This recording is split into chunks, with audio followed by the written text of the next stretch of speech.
stories only God could write, true testimonies of faith, miracles, revelations, life-changing encounters, the missionary, and the power of God in action.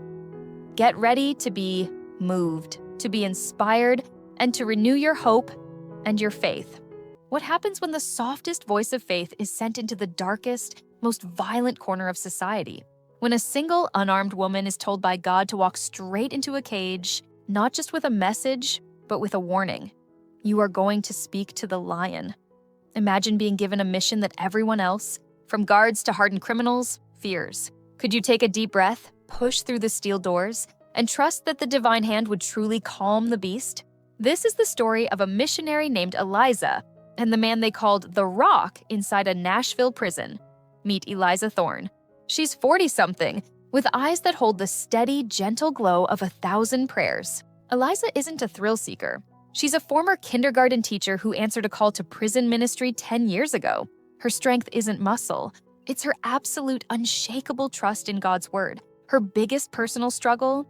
The memory of her older brother, who died years ago due to violence related to drug addiction, a wound that constantly reminds her of the thin line between the saved and the lost. She carries a profound fear of genuine, unbridled malice, but she uses that fear as a reminder that everyone is a soul worth fighting for.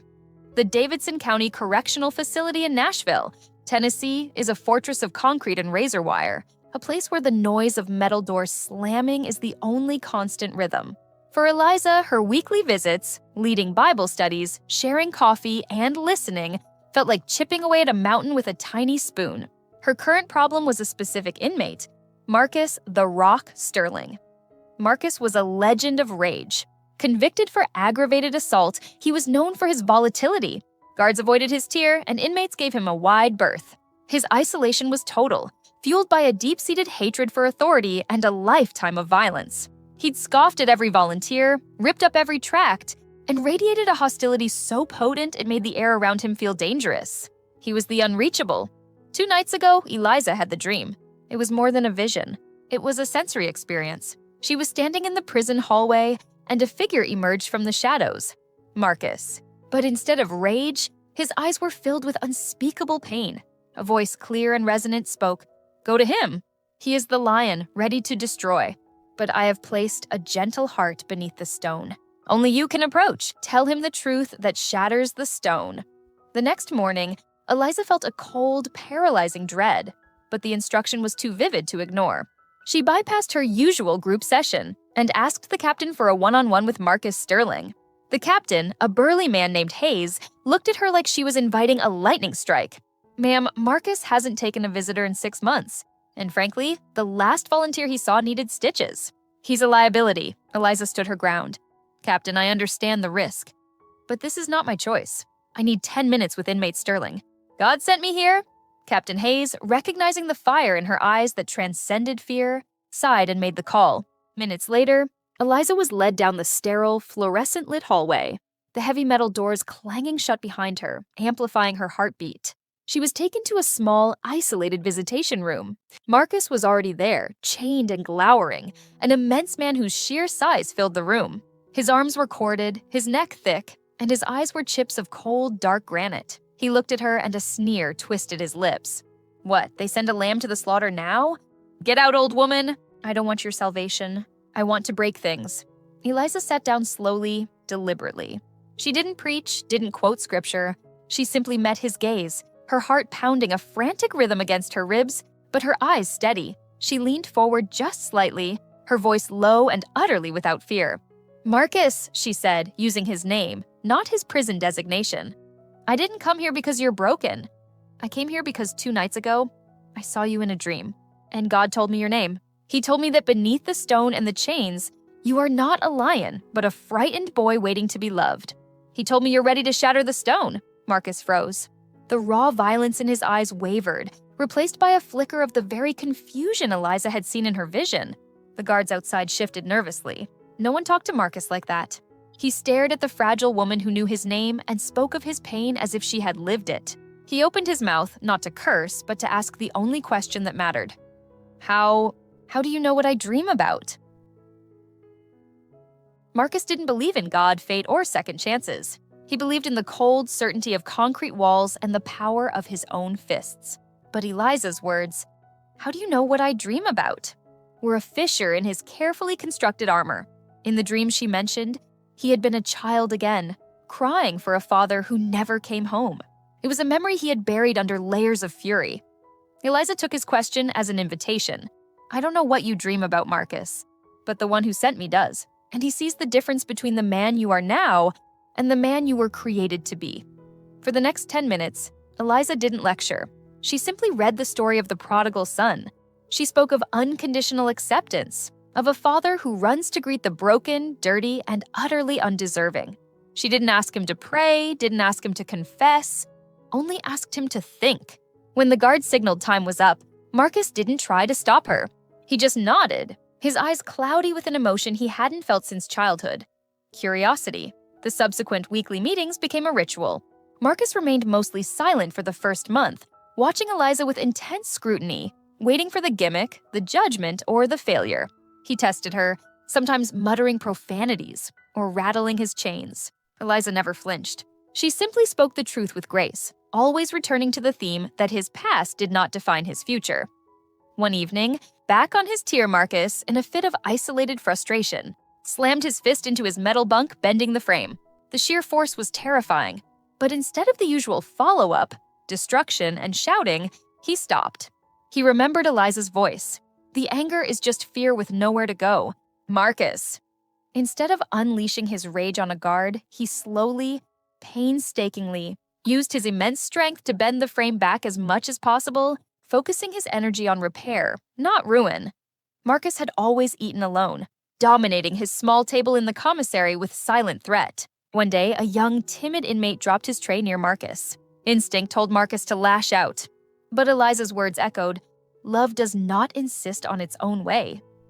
Instead of shouting, Marcus quietly split his own meager portion of Chilean bread with the nervous young man.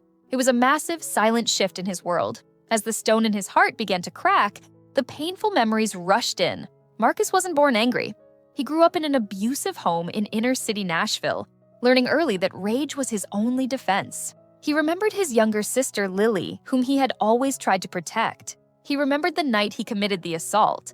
Not for pleasure, but because his rage had boiled over defending a friend in a hopeless bar fight. He had been a defender who became an attacker. The revelation wasn't that he was evil. The revelation was that his entire identity was built on a lie, that rage equaled power. He realized he was exhausted from being the Rock. In a rare moment of vulnerability, he told Eliza about the dream again, detailing the pain of his childhood. He realized that the frightened boy she spoke of was still trapped inside the imposing man. The first visible sign of true change came in the form of a request. Marcus, who had only read legal documents, asked Eliza for a real Bible, not a prison-issue tract, but one with large print. He started reading, slowly and laboriously, not just the inspiring verses, but the hard truths. His conversations with Eliza shifted from defensive sneers to genuine theological questions. He discovered a passion for learning and a surprising patience. He began to mediate conflicts on his tier. The old lion was learning to use his voice to soothe, not roar. 6 months into the conversion, Marcus was a changed man. His security level dropped, and he was even allowed to work in the small prison library. During a work shift, he was sorting through returned correspondence. He found a letter addressed to inmate Sterling, postmarked from several years ago, crumpled and water-damaged, tucked deep inside a book. It was from his sister, Lily. He unfolded it with shaking hands. The letter was short, filled with love, and contained a single hidden truth. She had forgiven him for his long absence, and she had just named her newborn son after him. The letter ended with a promise she kept hidden for years. "Marcus, when you come home, I want you to meet your namesake. He needs his Uncle Marcus. Our father's violence didn't kill your heart. Mom and I are here. We believe in your goodness." Marcus felt the full, crushing weight of his isolation and the overwhelming, undeserved grace of his family. He realized his punishment wasn't the concrete, but the self-imposed isolation from the very people who loved him. He had convinced himself they hated him, but here was proof. Love had been waiting all along. He had a nephew named after him. He had a reason to fight for freedom, not just from the chains, but from himself. The letter from Lily shattered the final remnants of the rock. The truth was simple, yet devastating. Marcus had been holding himself prisoner long after the state had tried him. His sister's forgiveness, sealed in the name of his nephew, was the key to his emotional freedom. He realized the lion wasn't his past rage. The lion was the pride that kept him from accepting the love of God and his family. He shared the letter with Eliza during their next visit, tears streaming down his face. The first time she had ever seen him cry. "I thought I was protecting them by pushing them away," he choked out. "I thought I was too dirty." But they never left. God never left. The ultimate revelation came during a prison chapel service 6 months later. Marcus stood before the inmates and shared his testimony. He didn't focus on his past crimes. He focused on the miracle of the missionary who listened to a dream and defied fear to bring him the message of hope. He looked at the other men, once his audience for rage, and spoke with the authority of a newly converted leader. "If God can calm the storm inside me, the man they called the Rock, he can do it for any one of you." The reaction was immediate and profound. The hardened Captain Hayes, who had watched Marcus's transformation from the control room, quietly submitted Marcus's name for an early parole review, citing an unprecedented change in character and behavior. His sister, Lily, visited him for the first time in years. The reunion was marked not by tears of sadness, but by tears of sheer joy and relief. She brought their little nephew, Marcus Jr., a curious toddler who wasn't afraid of the giant man in the orange jumpsuit. When Marcus held his namesake, he felt a responsibility he had never known, a reason to be the protective brother and uncle he was meant to be.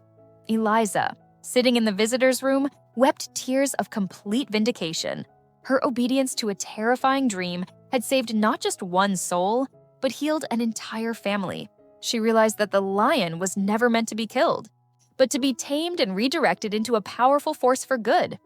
Marcus was granted early parole, a decision that shocked many, but was justified by his spotless behavior and his work in the prison library and ministry.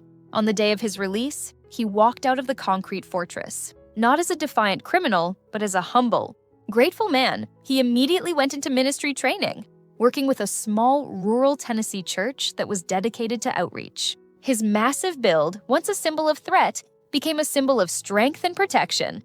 His intense focus, once used for violence, was now directed at meticulous planning for prison ministry and helping at-risk youth in the same Nashville neighborhoods where he grew up.